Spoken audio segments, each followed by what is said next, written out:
Ketika seseorang sedang mengalami jatuh cinta, terkadang mereka akan rentan sekali dalam masalah emosional.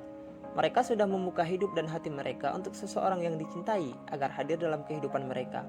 Tetapi terkadang emosional yang dialami seseorang saat jatuh cinta akan membuat mereka merasa takut kehilangan. Karena itu, ketika kamu sedang berada di masa komitmen pada suatu hubungan, pertimbangkan dengan serius.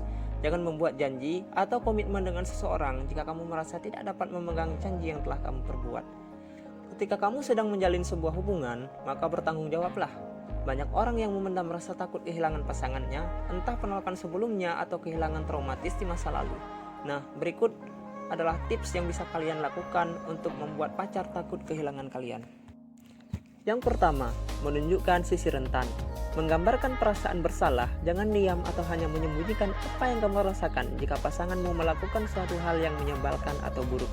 Beritahulah kepada pasanganmu ketika kamu ingin menangisi tentang sesuatu dan tunjukkan padanya bagaimana reaksimu terhadap suatu masalah. Yang kedua, pastikan agar dia tahu bahwa kamu memikirkannya. Jika seorang pasangan tahu bahwa dia memikirkannya, maka dia akan yakin bahwa kamu benar-benar mencintainya dan membuatnya merasa takut kehilanganmu. Biarkan dia melihat seberapa besar kamu peduli dan selalu memprioritaskan dia terlebih dahulu daripada hal lain. Yang ketiga, lakukan physical touch. Ketika kamu sedang bersama pasangan, cobalah sesekali untuk memegang tangannya atau merangkulnya. Hal ini dapat membuat pasanganmu merasa lebih dicintai dan dijaga. Dengan menyentuhnya, ternyata membuat pasangan lebih merasa bahwa dia dijaga olehmu. Yang keempat, mengatur waktu kehidupan sosial. Terkadang ada kalanya kita ingin menghabiskan waktu dengan seseorang yang kita cintai, tetapi terkadang masih membutuhkan kehidupan sosial. Hanya karena kamu berada di suatu hubungan tidak berarti kamu harus mengabaikan teman-teman.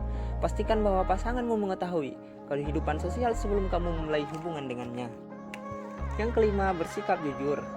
Bersikaplah lebih terbuka dan jujur pada pasanganmu. Tentu pasanganmu akan menghargai hal ini dan menyukainya. Jangan pernah mencoba untuk berbohong karena akan membuatnya tidak memperdulikanmu atau meragukan omonganmu. Yang keenam, menerima dia apa adanya. Ketika kamu memilih untuk mencintai dan dicintai, maka bersiaplah untuk menerima sepenuh hati tanpa adanya pengecualian. Jangan pernah mencoba untuk mengubah kepribadian dan hal-hal yang ia sukai. Terkadang, hal ini itu akan membuatnya tidak nyaman dan sulit untuk mencintai diri sendiri. Yang ketujuh, jangan mengendalikannya. Jangan pernah terlalu mengontrol atau mengendalikan pada seseorang yang kamu cintai. Cobalah untuk memberi waktu sendiri dan kebebasan. Katakan padanya untuk melakukan apa yang ingin dia lakukan. Hal ini merupakan salah satu cara terbaik untuk membuatnya merasa dicintai dan dihargai. Sebagian besar waktu yang kita miliki saat berpasangan akan dihabiskan bersamanya. Dengan menghargai apa yang diinginkan dan tidak terlalu mengontrol akan membuatnya merasa dicintai dan semakin takut kehilangannya. Demikian beberapa cara yang bisa kalian lakukan untuk pasangan kalian agar pasangan kalian semakin takut untuk kehilangan kalian.